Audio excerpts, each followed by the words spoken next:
So here's a slightly more complicated vector question.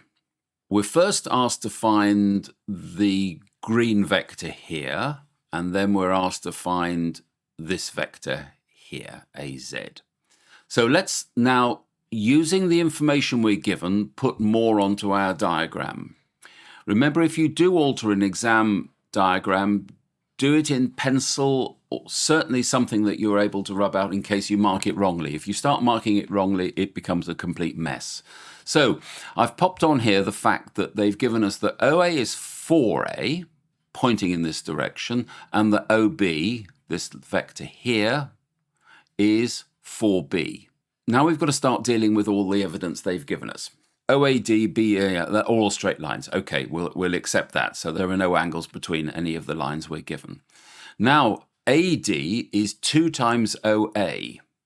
Well, if AD, which is this vector here, is twice this, this is 8A, going in that direction.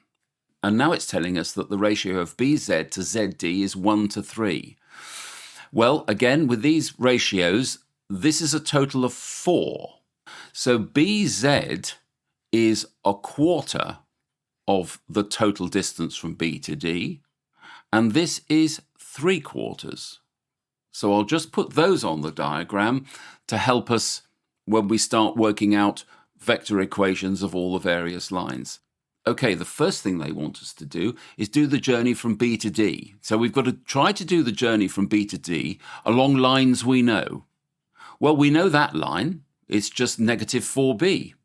And then this line, well, we're going up 4A and then we're going up another 8A. So that will be a total of 12A. So we can start answering the first question. BD is equal to, we start at B, negative 4B, and now we go up all of this way, plus, well, 4 and 8, 12A. So if we want to rearrange that a little bit more nicely, this is 12A minus 4B. Yes, I could take a factor out, but I don't think it's worth it at this stage. So we've got our first answer, 12A minus 4B. So we now know the green journey, BD. Let's have a look at the second part of part A. They want us to do the journey from A to Z. Now, we can do A to Z by either coming down, backwards down here, then along there, and then up there. Now, that's 3 sections. Alternatively, we can go up from A to D and then back down from D to Z. And that's 2 sections, and that's probably a little bit easier. But they'll both work out to the same answer. Okay, well, let's do our journey A to Z. Starting from A, we go up to D, so we've put 8A on the clock. Now, to complete our journey, we've got to go from D to Z. Now, this means us going down 3/4 of the journey the wrong way, down the vector whose answer we worked out in part A. So this is negative 3/4 of 12A minus 4B. Okay, we've got to break this bracket apart. The 3/4 will attack the 12A and indeed the negative 4B. Remember, we've got a negative sign out the front. So 8A, the 4 goes into the 12 3 times, so this will be negative 9A. Now this second multiplication, minus times minus is plus. Do that first, get it out of the way. The 4 will go into the 4 and cancel out, leaving us just 3B. The 2A terms will simplify further. 8, negative 9, negative A, plus 3B. Okay, let's have a look at part B.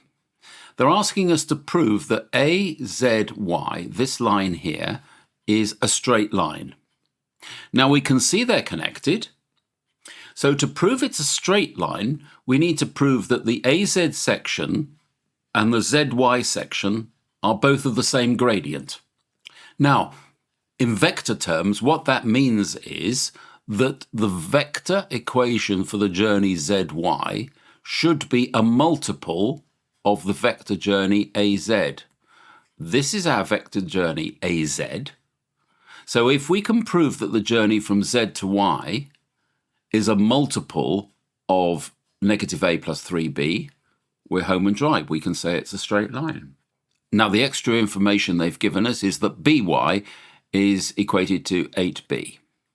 So I'll put that on the diagram, and it goes that way. So zy, the vector zy is equal to, we're going the wrong way down our answer from part A, so it's negative a quarter of 12a minus 4b. We're now at b, and we simply go to y, and we add 8b. Again, we need to expand this bracket. The quarter, the negative a quarter, will multiply the 12a, and it will multiply the negative 4b. We've got double negatives again, so watch out. This one, the 4 will go into the 12 3 times, so this will result in negative 3a. Negative times negative is positive, so that's going to be a positive term. The 4 will cancel directly with the 4 again, so we're just left with b. And don't forget the 8b. So this is equal to negative 3a plus 9b. Now I can take a factor of 3 out of that, and we're left with negative a plus 3b. If you look back to our answer for az here, negative a plus 3b is effectively the gradient of az. And we've got exactly the same term here. The line, yes, zy is 3 times as long, but the same gradient exists. Therefore, the line AZY is a straight line. So we've proved it.